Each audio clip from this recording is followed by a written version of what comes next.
Passion lang? Kulang yan. Sabi nila, passion lang daw ang kailangan para mag-succeed sa business. Totoo ba yan?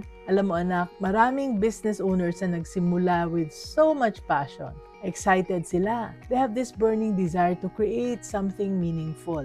Tulad ni Jane, isa sa aking mga mentees. When she started her handmade bag business, sobrang passionate niya. Gabi-gabi nagtatrabaho siya hanggang madaling araw. Nagtsatsaga talaga. But after 6 months, she reached out to me and sabi niya, Mommy Ann, I'm so passionate about my business, pero bakit hindi kumikita? Diba nakakalungkot? Akala niya passion lang ang kailangan. Hindi naman kasi ganun kasimple anak.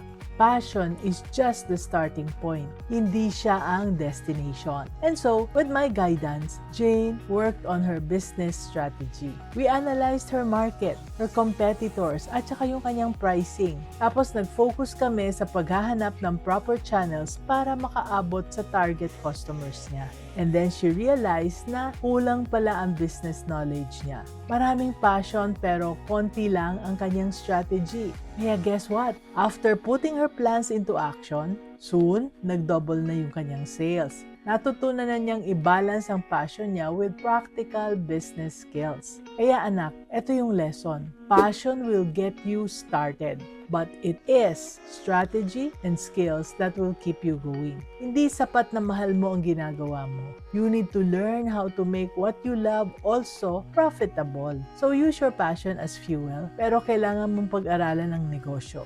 Yung pricing, yung marketing, operations, finance, sales, lahat yan. Kaya dapat maging isa kang business-minded Pinoy.